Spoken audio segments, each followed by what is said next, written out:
ማዳን የእግዚአብሔር ነው ስትበሉላችሁ። ስለዚህ ማንም የሚያስታውሰው አልነበረም። 38 ዓመት ሙሉ በተወዳኛ በአንጃ ቁራኛ የተያዘ ባሪያውና በአምሳሉ የሰው ልጅ በመፍጠር አከበረው። እግዚአብሔር የሌለው ሰው እርካታ የለውም። እግዚአብሔር ያለው ሰው ግን ሁሉም ነገር አለው። ይልቁንም አልጋህን ተሸከምና ሂድ አለው። ወልድ ወመንፈስ ቅዱስ አሐዱ አምላክ አሜን። ባያሉ በእግዚአብሔር ስም እንደምን አደራችሁ? አሜን። አምላካችን በፍቅር ስሎ በዚህ በተቀደሰ አደባባይ ሰብስቦ እንድናመሰግነው ቃሉን እንድንሰማ የፈቀደልን የአባቶቻችን አምላክ የሥላሴ ስም የተመሰገነ ይሁን። እንደ እግዚአብሔር መልካም ፈቃድ የምንማማርበት የትምህርታችን ርዕስ የሚሆነው በመዝሙረ ዳዊት ምዕራፍ 3 ከቁጥር 8 ላይ ዘእግዚአብሔር አድኅኖ ማዳን የእግዚአብሔር ነው ስትበሉላችሁ። ማዳን የእግዚአብሔር ነው። ምን የእግዚአብሔር ነው? ማዳን የእግዚአብሔር ነው። አዎ ይህንን እንግዲህ ነቢየ እግዚአብሔር ቅዱስ ዳዊት የተናገረው ቃል ነው። በዛሬው ዕለት ይህንን ርዕስ የመረጥንበት ምክንያቱ ስለ እግዚአብሔር ማዳንና ስለ ሰዎች ድነት የምናየበት አንድ ርዕሰ ጉዳይ ስላለ ነው። እንግዲህ የክርስቶስ ማዳን እንደዚሁ ደግሞ አንድ የተፈወሰን ሰው በዛሬው ዕለት እናስታውሳለን ማለት ነው። ይህም ታሪክ የሚገኘው በዚህ በዮሐንስ ወንጌል ምዕራፍ 5 ታሪኩ ይገኛል። አብይ ጾም ከገባ 4ኛ እሁር ነው። እርሱ በቤተ ክርስቲያን ስያሜ ቅዱስ ያሬድ በሰጠው ስያሜ መሰረት ማን ይባላል? መጻጉዕ ይባላል። መጻጉዕ ማለት እንግዲህ የአልጋ ቁራኛ የደዌ ዳኛ የሆነ ሰው ማለት ነው። በተዘዋዋሪ ምን ማለት ነው? የሕሙማን ቀን ማለት ነው። አዎ የሕሙማን ቀን፣ የሕሙማን የበሽተኞች የመታሰቢያ ቀን ማለት ነው በተዘዋዋሪ። ምክንያቱም ዛሬ ሳይንስ የኤችአይቪ ቀን የምን ቀን ከማለቱ በፊት ቤተ ክርስቲያን ይህንን ከ1500 ዓመት በፊት ይህንን ቀን ይህንን ታስበው ነበር ማለት ነው፣ ታስተምርበት ነበረ እና እንደዚያ ብለን ያዘው። ስለዚህ በዚህ መሰረት ዛሬ ይህ መጻጉዕ የሚባለው ሰው ወደ አለበት ቦታ ጌታችን መድኃኒታችን ኢየሱስ ክርስቶስ መጣ ነው። እንግዲህ ታሪኩን ጠቅለል እያደረግነው እንዲነው ምንድነው የመጣው? ጌታችን መድኃኒታችን ኢየሱስ ክርስቶስ የአይሁድ በዓል በሚከበርበት ጊዜ ብዙ ጊዜ ወደ ኢየሩሳሌም ወደ ቤተ መቅደስ ይወጣል። ሳምንትም እንደዚሁ አይታቸዋል። በዚያ ተገኝቶ ቤተ መቅደሱን ሲያጸዳ፣ እንደዚሁ በሌላ ጊዜ ደግሞ እንደዚሁ ወደዛው ሲሄድ ወደ በቤተ መቅደሱ አካባቢ የጸበል ቦታ የመጠመቂያ ቦታ ነበረ። በዚያም የበጎች በር የሚባል ነበር። በዚያ አካባቢ ደግሞ ጸበሉን ተጠምቀው ሊድኑ የሚወዱ የተለያየ በሽታ ያለባቸው ልዩ ልዩ በሽታ፣ እግራቸው የሰለለ፣ ሰውነታቸው ያበጠ፣ በልዩ ልዩ ዓይናቸው የታወረ፣ የማንካሳ የሆኑ ብቻ የደዌ አይነቱ ልዩ ልዩ በሆነ በሽታ የተያዙ ሰዎች በዚያ መጠመቂያ አካባቢ በዚያ ጸበል ቦታ ነበሩ። ወደ ጸበል የሚያስገባውን ቦታ 5 መንገዶች ነበሩት እና በዛ ሁሉ በየመንገዱ የተቀመጡ ሰዎች ነበሩ ይላል እና ከዚያ መካከል ግን አንዱ በጣም የጸናበት በብዙ ዘመን ለብዙ ዓመት የታመመ 38 ዓመት ሙሉ በደዌ ዳኛ በአልጋ ቁራኛ የተያዘ አንድ መጻጉዕ የሚባል ሰው ነበር ይላል። ወደዚያ ነው እንግዲህ ጌታችን ኢየሱስ ክርስቶስ ወደዚያ ሰው ሄደና ለብዙ ዘመን እንደ ሳይድን እንደቆየ እንደዘገየ ሕመም እንደዘገየበት እንደቆየበት ረዳትን ሰው እንደሌለው አውቆ ወደ እርሱ ሄደ ይላል እና ወደዚህ ሰው ቀረብ አለና ምን አለው? ልክ ልትድን ትወዳለህን አለው። ተመልከቱ እንግዲህ ልትድን ትወዳለህን አለው። ወደ ጸበሉ ቦታ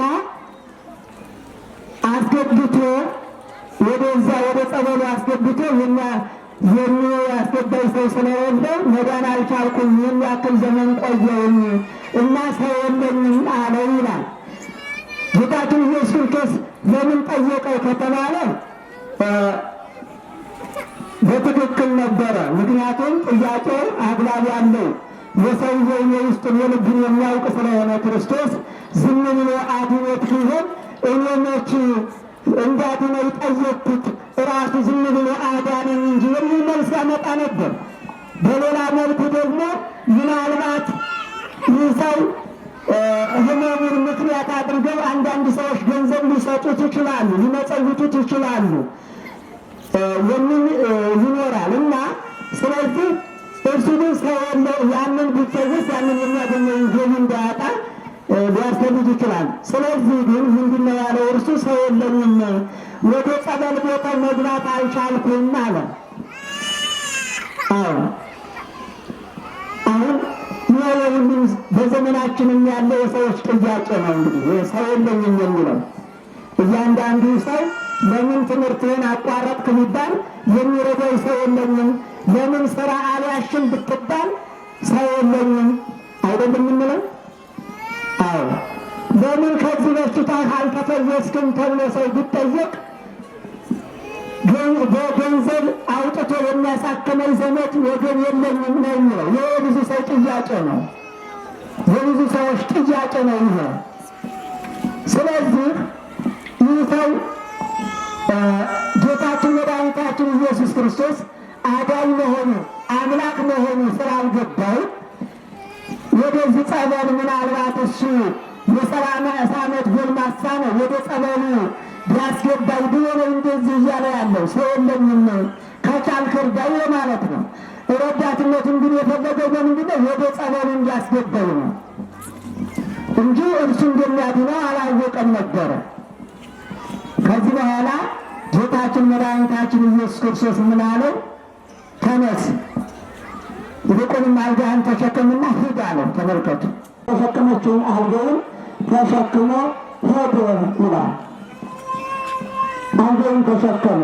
እንግዲህ ተመልከቱ፣ የእግዚአብሔርን ኃይል የእግዚአብሔርን ማዳን ማየት የምንችለው እዚህ ላይ ነው። ምክንያቱም እንኳን አይደለም 38 ዓመት ሙሉ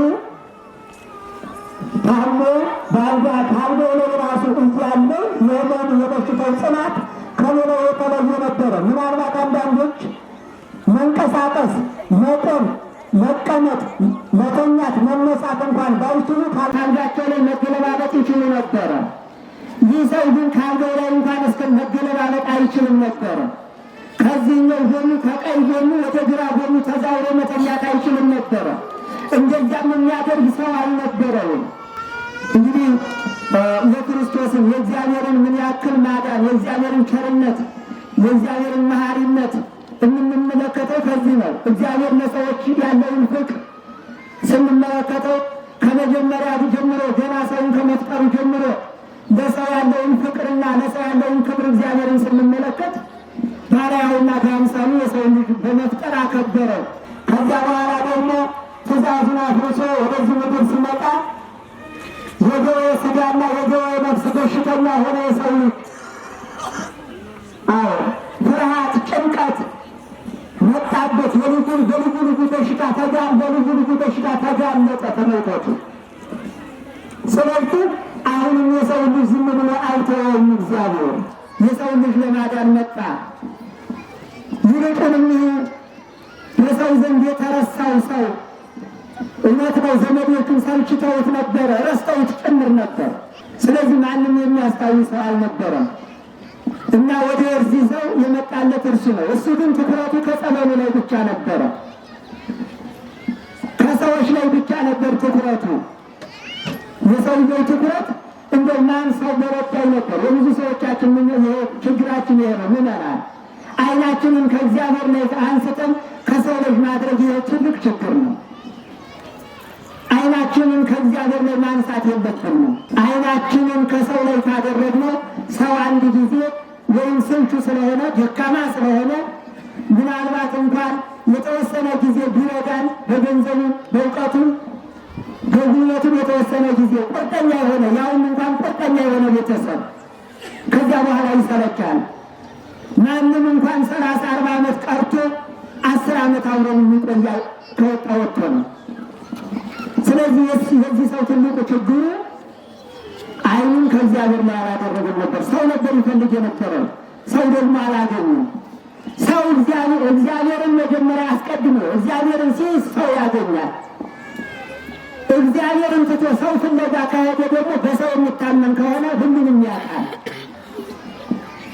አዎ እግዚአብሔር ያለው ሰው ሁሉም አለው። ይመራ እዚህ ላይ መያዝ ያለብን ነገር እግዚአብሔር ያለው ሰው ሁሉም ነገር አለው። እግዚአብሔር የሌለው ሰው ደግሞ የለውም። ምናልባት አንዳንድ እግዚአብሔር የሌለው ሰዎች ለሰው ስናያቸው የሞቃቸው የሚበሉት የሚጠጡት ስላላቸው የጠገቡ ይመስለን ይሆናል። አይደለም። እግዚአብሔር የሌለው ሰው እርካታ የለውም። እግዚአብሔር ያለው ሰው ግን ሁሉም ነገር አለው። ድሃ ሊመስለን ይችላል። የሚለብሰው ያጣ ሊመስለን ይችላል። ግን እግዚአብሔር ያለው ሰው ሁሉም ነገር አለው። የሚያጣው ነገር አንዳች ነገር የለም። ስለዚህ የዚህ ሰው ችግር ይሄ ነበረ እና ክርስቶስን እርሱ ያድነኛል ብሎ አይደለም ያሰበው። አስበው የነበረው ወደ ጸበሉ እንዲያስገባው ነገር ሁሉን የሚችል አምላክን ተነስና አልጋህን ተሸከም አለው። ምክንያቱም እግዚአብሔር በዚህ ይችላል በዚህ አይችልም አይባልበትም። ክርስቶስን ሲፈውስ የምናየው አንዳንዶችን በቃሉ ይፈውሳቸው ነበር። ይህንን ሰው በቃሉ ነው የፈወሰው። ተነስ ነው ያለው። በእጁ አልዳሰሰው፣ በቃሉ ብቻ። ለምጻሙን ሰው ደግሞ በእጁ ዳሰስ ሲፈውሰው እናያለን። ከዚያም አልፎ በልብሱ ዘርፍ ሲፈውሳቸው 12 ዓመት ደም ሲፈሳት የነበረችን ሴት የልብሱን ዘርፍ የእሷም እምነት ነው። በነገራችን ላይ የልብሱን ዘርፍ ብይዝ እድናለሁ አይደሉ? ዛሬ እኮ ካህኑ መስቀል እያሸ እንኳን አንዳንዶቹ እንዲሁ ዝም ብሎ በማሸቱ ብቻ አያሉም። በጣም መስቀሉ ከነሱ ላይ እስከሚሰበር ድረስ እንዲደበድባቸው የሚፈልጉ ሰዎች አሉ። እምነት ነው።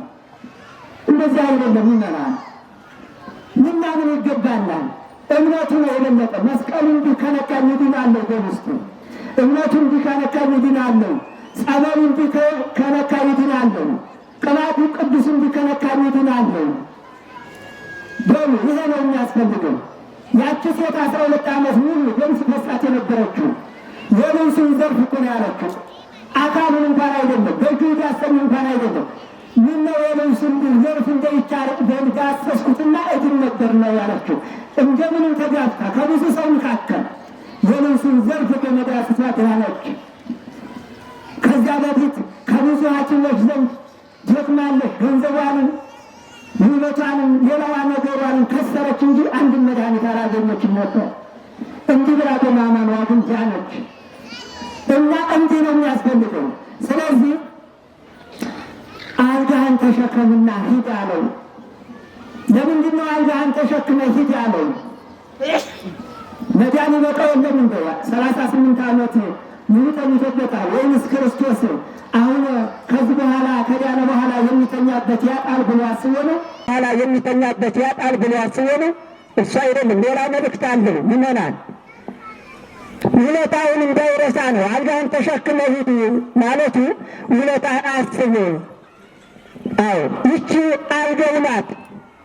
ማንም ካጠገቡ ባልነበረበት ጊዜ ይቺ አልጋው ናት ተሸክማ ከክርስቶስ ጋር ከእግዚአብሔር ጋር ያገናኘችው። ይቺ አልጋ ትልቅ ምስጢር የያዘች ናት። ማንም አጠገቡ ባልነበረበት ጊዜ አልጋው ብቻ ናት ተሸክመ 38 ዓመት የጠበቀችው ከእግዚአብሔርም ጋር ያገናኘችው እርሷ ናት። ይቺ አልጋ የዚች ቤተ ክርስቲያናችን ምሳሌ ናት። ምእመናን የቤተ ክርስቲያናችን ምሳሌ ናት። ከክርስቶስ ጋር ከሥላሴ በአብ በወልድ በመንፈስ ቅዱስን ጠምቀን በ40 በ80 ተጠምቀን ልጅነትን ያገኘንባት የቃልን ወተት የምንመገብባት፣ አዎ ቅዱስ ሥጋውን በልተን ክቡር ደሙን ጠጥተን ከእግዚአብሔር ጋር የምንኖርባት የምታገናኘን ከእግዚአብሔር ከእግዚአብሔር ጋር የምታገናኘን ይህች ቤተክርስቲያን የዚህች ቤተክርስቲያን ምሳሌ ናት። ነችን ተሸከምና ሂድ አለው። የተሸከመችንን ቤተክርስቲያን ልንሸከማት ይገባል። ምዕመናን ውለታ ቢስ መሆን የለብንም። እንዲህ ውለታ የዋለችልንን ቤተክርስቲያን ዝም ብለን ልንተዋት አያስፈልግም። ልንሸከማት የተሸከመችንን አሁን እንደዚህ ተሸክማን ቁጭ ብለንባት ቃለ እግዚአብሔር የምንመገብባትን ቤተክርስቲያን ልንሸከማት ይገባል። የምንሸከማት እኛ ደግሞ ቤተክርስቲያኗን በማገልገል ነው፣ ሌላ አይደለም። ይህች አልጋ የመስቀል ምሳሌ ናት። ክርስቶስ እንደተናገረው መስቀልን ተሸክሞ የማይከተለኝ የኔ ሊሆን አይገባም እንደተባለው፣ እንደዚሁ ደግሞ ይህች አልጋ የሀገር ምሳሌ ናት። ሀገራችን የተሸከመችንን ናት። አሁንም ቤት ሰርተን ትዳር መስርተን ከሰው የሚገኘውን ስራ ሰርተን የምንመገብባት በኋላም በሞትም እንኳን የምናርፍባት ይቺ ሀገራችን ናት። ይችን የተሸከመችን ሀገራችንን ልንሸክማት ያስፈልጋል እና ብዙ ምስጢር ያላት ናት። ስለዚህ ይችን አልጋ ተሸከም ሲለው ውለታህን አስብ፣ ማንም ባልነበረበት ሰዓት ይች አልጋ ናት የደረሰችልህ ማለቱ ነው። ሙሴ ምን ይላል? ሙሴ ምንድነው እያለ ሙሴ ምን ይላል? ስትቀመጥም ስትነሳም፣ ስትተኛም ስትነሳም፣ ስትቀመጥም ስትራመድም እግዚአብሔር አምላክህን አስበው ይላል። አትርሳኝ እኔን ማለቱ ነው። አዎ ወረስዑ ለእግዚአብሔር ዘአድኀኖሙ እስራኤል እግዚአብሔር በአንድ ወቅት በልዩ ልዩ ተአምራት ከግብፅ አውጥቷቸው በኋላ ግን እግዚአብሔርን ረሱት። ሰው እኮ ችግሩ ሲወገድለት ሰው ይረሳል። ይሄ እኮ እኛ ችግር ዛሬ ብዙ ሰው ችግር ይሄ ነው የተደረገ እንኳን ሰው ያደረገለትን እግዚአብሔር ያደረግለትን የሚረሳው ሰው ብዙ ነው። በእኛም እንኳን በዚህ ችግኛችን ብዙ አይናል። ተቀራራቢ ጦርነት መጥቶ ሁሉም ነገር ሲጨልም፣ ኮረና የሚባል መሽቶ ሁሉም ነገር ሲጨልም ያ ጊዜ ወደ እግዚአብሔር እንቀርባለን። መልሰን ያ ሲወገድ እንሸሻለን። ይህ እኮ ነው። ስለዚህ ይችን አልጋህን ማስታወሻ ትሆንሃለህ ያዛት ማለቱ ነው። ያን የክፉ ቀን እንድታስታውስባት። በሌላ መልኩ ደግሞ አልጋህን ያዝ ማለት የመጻጉዕ ምስክርነቱ እንዲገለጽ ነው። አልጋውን ተሸክሞ ባይሄድ ኑሮ አይሁድ ማነው በሰንበት አልጋህን ተሸክሞ ሂድ ያለህ ብለው ሲጠይቁት ያዳነኛ ሰው ነው ብሎ መሰከረ። ይህ ምስክርነት ነው። ምንም እንኳን አምኖበት ባይሆን ማለት ነው። እንደገና ደግሞ ፍጹም እንደዳነ ለማጠየቅ ነው። ድነቱ ፍጹም እንደሆነ በአንድ ጊዜ ነው ጸጥ ያለው፣ የቆመው በአንድ ጊዜ ነው። አሁን ድነት በሁለት መልኩና ማየት እንችላለን፣ ሂደታዊና ቅጽበታዊ። ሂደታዊ የሚባለው እኛ በሐኪም ቤት ወደ ሐኪም ቤት ስንሄድ ያው እንጠየቃለን። ከመጀመሪያው ጀምሮ ክርስቶስ መጻጉዕን አልጠየቀውም። ምንህን ነው የሚሰማህ? እንዴት አደረገህ? ከታመምክ ስንት ዘመን ሆነሃል አለው። ምክንያቱም እሱ ያውቅ ስለነበር፣ የእያንዳንዶችን ልቦና ያውቅ ስለነበር መጻጉዕም ስንት ዓመት እንደነበረ ስንት ዓመት በዚያ በህመም ላይ እንደቆየ ማንም ሰው መረጃ እንዲነግረው አይፈልግም። ምክንያቱም እሱ ያውቃልና አምላክ ስለሆነ እና ወደ ዶክተር ሄደን እንዴት እንዳመመን ተናግረን ስንት ጊዜ እንደቆየብን መሆኑን ከገለጽን በኋላ መድኃኒት ይሰጠናል አይደል? ከዚያ በኋላ በሂደት መድኃኒቱን እየወሰድን የሚሻለን እሱ ሂደታዊ ይባላል። ቅጽበታዊ የሚባለው ግን ክርስቶስ ይህንን ሰው በአንድ ጊዜ ተነስተህ አልጋህን ተሸከም እንዳለው ያለው ታምራዊ ማለት ነው እና ይህ ፍጹም ድህነትን ስላስገኘለት በአንድ ጊዜ መራመድ ብቻ ሳይሆን አልጋውን እንዲሸከም አድርጎታል ማለት ነው እና ሌላው ደግሞ አልጋህን ተሸከም ያለው ለምን ይመስላችኋል? አደራዬን ጠብቅ ማለት ነው። ከዚህ በኋላ ድነሃል፣ አድኜሃለሁ፣ እኔን ማምለክህን በእኔ ማመንህን አትርሳ፣ አትዘንጋ፣ ደግመህም አትበድል ይላል። ተመልከቱ፣ ደግመህም እንዳትበድል፣ ኃጢአት እንዳትሰራ። ከዚህ ላይ ደዌያት የሚመጡበትን ማየት እንችላለን። ይህ ሰው ኃጢአት እንዳትሰራ ሲለው ከዚህ በፊት ደዌ የመጣበት በኃጢአት ምክንያት ነበር ማለት ነው። የደዌ መምጫዎች መንገዶች ከተጻፈልን አንጻር ስንመለከታቸው የተለያዩ በመጻሕፍት የተገለጹትን ነው የምንናገረው። አንበን በመጽሐፍ ቅዱስ ያገኘናቸው። አዎ ሌላውን ደግሞ ስውር የሆነውን እግዚአብሔር የሚያውቀውን እኛ ያልደረስንበት ይኖራል። ነገር ግን የደረስንበት የተጻፈልን የተገለጸልን እሱን መረዳት ስለምንችል የዚህ ሰው ደዌው የመጣበት ከመጀመሪያው በምን ነበረ? በኃጢአት ምክንያት ነበር ማለት ነው። ለምን ደግመህ እንዳትበድል ደግመህ ኃጢአት አትስራ ሲለው ከዚህ በፊት ይህ በሽታ የመጣበት በኃጢአት ምክንያት ነበረ። ከዚህ በኋላ ግን አደራ ደግመህ ኃጢአት እንዳትሰራ፣ አደራ ወደ ኃጢአት እንዳትመለስ፣ ካመንክ በኋላ እኔ ካዳንኩ በኋላ እንደገና ወደ ዓለም እንደገና ወደ ኃጢአት እንዳትመለስ የሚል አደራ ክርስቶስ እየሰጠው ነበረ። እና ደዌ ዘኃጢአት የሚባለው እንደ መጻጉዕ ያለው ነው። ደዌያት ምንጫቸውን ነውና ደዌ ዘፈተና ይባላል። ደዌ ዘፈተና የሚባለው እንደ ኢዮብ ያለው ነው። የደዌ ዘፈተና ለፈተና የመጣ ማነው? ሰይጣን በእግዚአብሔር ፊት ከሰሰው። ኢዮብን የምታመሰግነው እኮ ሁሉም ነገር ስላደረክለት ያጎደልክበት ነገር ስለሌለ ስለዚያ ነው የሚያመሰግነው እንጂ አንድ ነገር ወይ ከንብረቱ ወይ ከአካሉ አንድ ነገር ብታመጣበት ይሰማል፣ ያናረረሃል አለው። ይህ ለፈተና መጣበት። በዚህ ምክንያት ኢዮብ ለፈተና የሚሆን በሽታ መጥቶበት ብዙ ስቃይ አሳልፎ በኋላ ግን እግዚአብሔር ጤንነቱንም ሀብቱንም መልሶለታል። ሌላው ደዌ ዘንጽ ይባላል። ሶስተኛውን ስንመለከት ደዌ ዘንጽ ደግሞ እንደ ጢሞቴዎስ ያለው በንጽህና በጾም በትህርምት ምክንያት በስንዴት ብዛት ማለት ከምግብ ተከልክሎ መንፈሳዊ ትሩፋትን በመስራት ብቻ ይጾማል፣ ይጸልያል፣ ይሰግዳል እንጂ ምግብ ግን ያን ያክል ስለነበረ ስለማይመገብ ብዙ ድካም ብዙ አውጥቶ ብዙ ድካም ደክሞ የሚመገበው ግን ትንሽ ነገር ያውን በሳምንት ያውን በየሶስተኛው ቀን እንደዚህ ስለነበር ምን ሆነ? የአንጀት ድርቀት የሳምባ ምች በሽተኛ ሆነ ይላል። ስለዚህ ይህ በንጽህና ምክንያት የመጣ ስለሆነ ምግብ ባለመውሰዱ ቅዱስ ጳውሎስ ምን አለው? ስለ ሆድ ህመምህ ብዛት ወይን ውሃ ብቻም አትጠጣ፣ ወይን ጨምርበት የሚል ትምህርት ነግሮታል ማለት ነው። ሌላው ደግሞ ደዌ ዘለክብርም አለ። ደዌ ዘለክብር ለምሳሌ እሁን የተወለደው ሐዋርያት በማን ኃጢአት ነው የተወለደው ብለው ጠይቀውት ነበር። ይህ ሰው እሁን የሆነው በማን ኃጢአት ነው? እሱ ነው ወይስ ወላጆቹ ኃጢአተኞች ቢሆኑ ነው ብለው ጠየቁት ክርስቶስን። አይደለም፣ የእግዚአብሔር ክብር ይገለጽ ዘንድ ነው።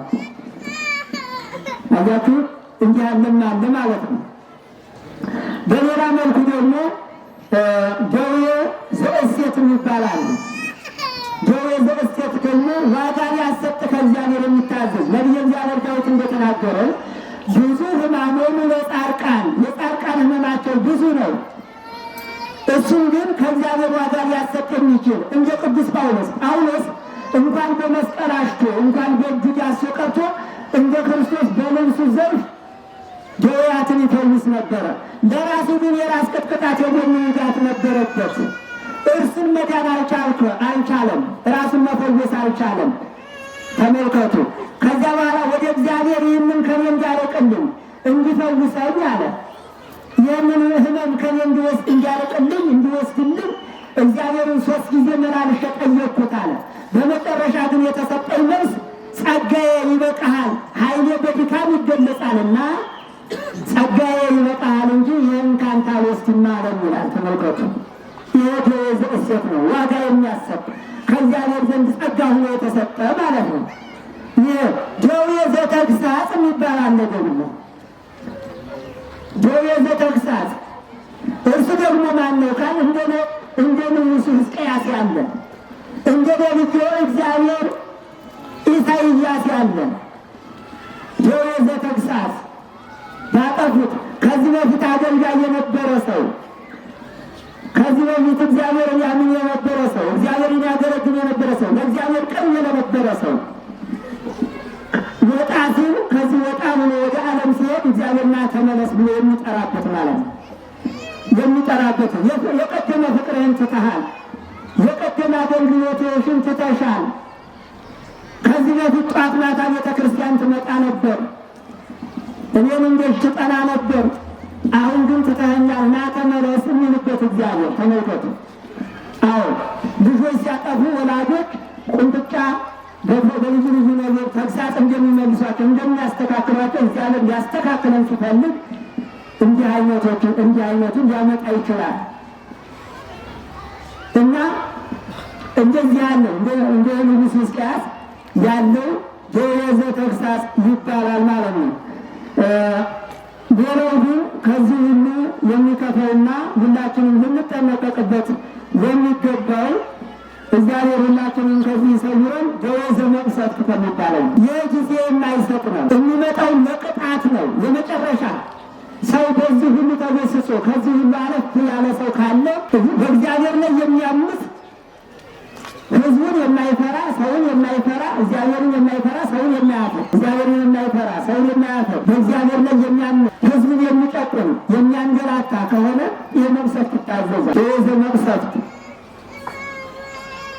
እንደ ሄሮድስ ያለ ማለት ነው። ንጉሡ ሄሮድስ በእግዚአብሔር ላይ ያመፀ የእግዚአብሔርን ወንጌል የሚያገለግሉትን ሐዋርያትንም በክርስቶስ የሚያምኑ ምዕመናንንም የሚያሰቃይ ነበረ። በጣም የሚገፋ ነበረ። ይህ ሰው የእግዚአብሔር መቅሰፍት በእርሱ ላይ ወርዶ በ5 ቀን ውስጥ ለንስሐ እንኳን እንዳይበቃ ተበላሽቶ በትል ተሞልቶ ሸቶ ገምቶ ሞተ ይላል።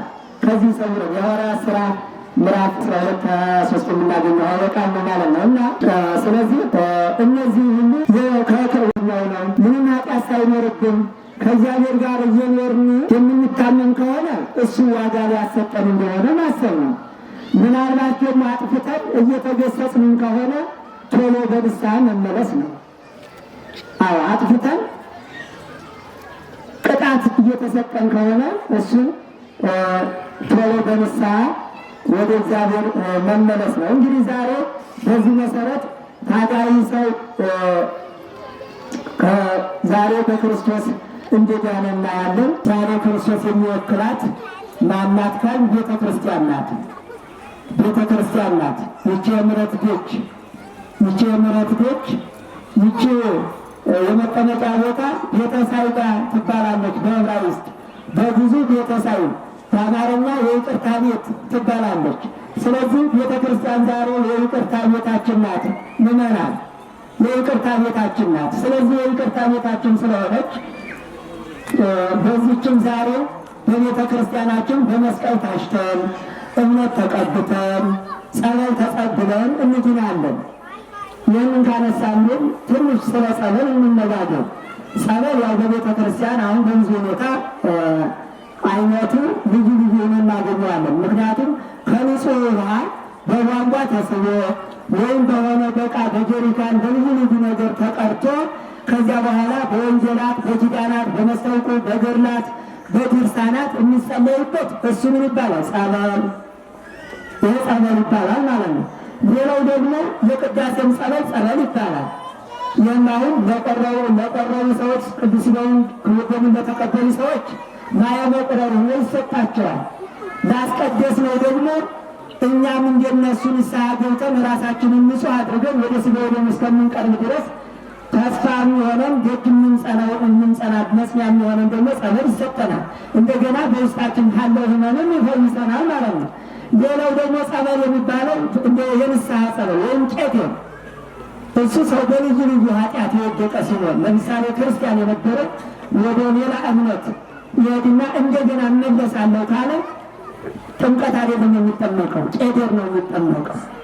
ይህም ጸበል ይባላል።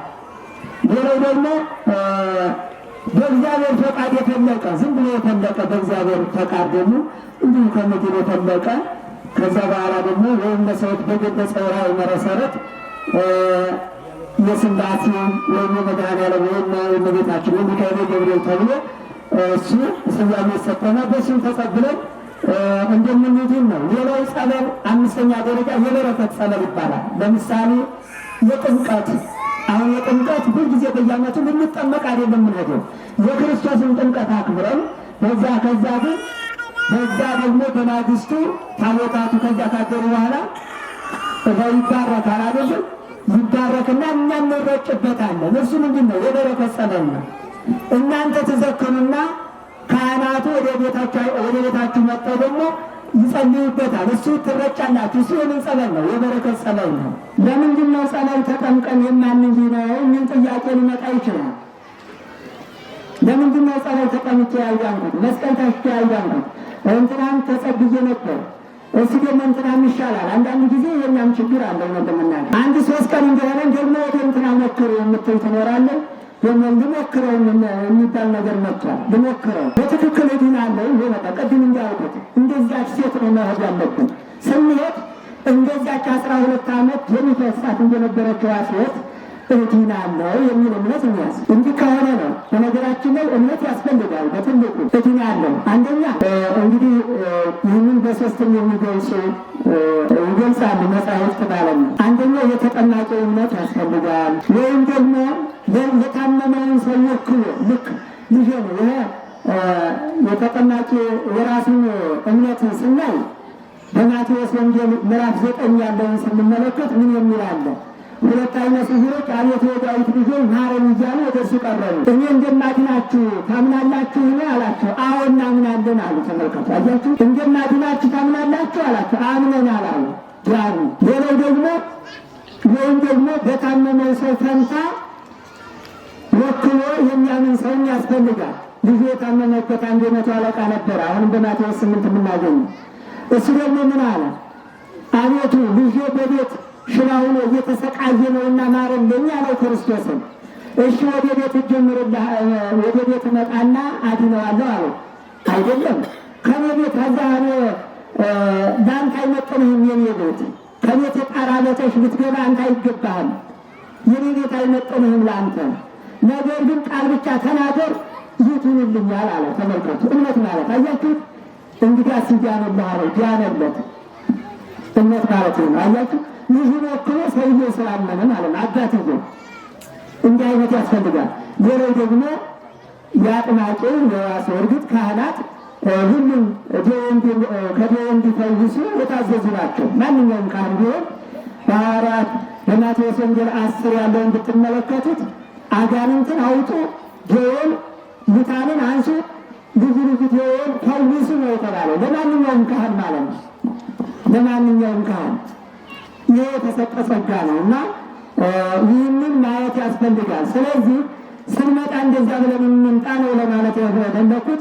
ታዲያ እንዲሁነን ተጠምቀን የማንድ ነው ለምንድን ነው ካል ያው እንዳልኳችሁ የእምነት ጉድለት ስላለብን፣ ሌላው ደግሞ ንስሐ ስለማንገባ ወደ ጸበል ቦታ ስንመጣ ንስሐ ገብተን ይቅር በለኝ ብለን ያልጠፋነውን ጥፋት ይቅርታ ጠይቀን መሆን አለበት ነው።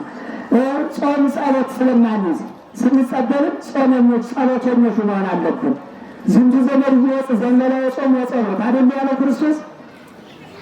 የአይነቱ አብሮ አደግ ሰይጣን ያለ ጾምና ያለ ጸሎት አይወጣም ነው ያለው። ስለዚህ እንደሱ ልናደርግ ስለማንታገስ፣ ሌላው ደግሞ ስለማንታገስ የእግዚአብሔርን ጊዜ አንጠብቅም። አሁን ይህን ሰው ይሁት ይህን መጣግን ይስ ለ38 ዓመት እዛው ጸበል ቦታ አይወጣም። አይገርም? እርግጥ ሰው የለውም ልንል እንችላለን። ማንስ አውጠው ምስል ማን ያወጣዋል? እንኳን ወደ ውጭ የሚያወጣው ወደ ጸበል የሚያስገባው እኮ ሰው አላገኙም። ነገር ግን መታገስ ያስፈልጋል ማለት ነው። በጊዜ ለኩሉ እግዚአብሔር ጊዜው የማዳን ጊዜው የራሱ የሆነ ፈቃዱ የሚሆንበት ጊዜ አለ ለማለት ነው። እና ሌላው ደግሞ ያው እሺ ሌላው ጆሮ ዘወስቴት ከሆነ ነው እንዳልኳችሁ ዋጋ የሚያሰጥ ከሆነ አሁንም ያው ላይዳን ይችላል ማለት ነው። የዋጋ ከሆነ ጸጋዬ ይበቃሃል በቃ ከሆነ ሌላው ደግሞ ምንም ይሁን ግን ተስፋ መቁረጥ የለብንም ማለት ነው። ምንም እግዚአብሔር እንደወደደ እኛ ድርሻችንን እንወጣ። ከዚያ በኋላ ግን የእግዚአብሔር ሀሳብ ነው። እኛ በዚህ ልክ ቀርበን ማንድ እንደሆነ ተስፋ መቁረጥ የለብንም።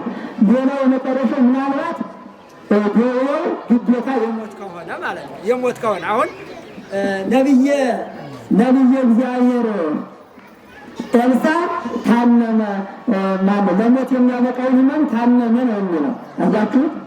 ግዴታ ሰው ሲሞት ሊታመም ይችላል። ቅዱሳን ምን ማለት ነው? የሚሞትበትን ሕመም ታመመ ነው የሚለው። አያችሁት? የሚሞትበትን ሕመም ታመመ። ምናልባት አንዳንዶች መውሰድ ያለብን ያልኩትን ነው የገለጽኩት።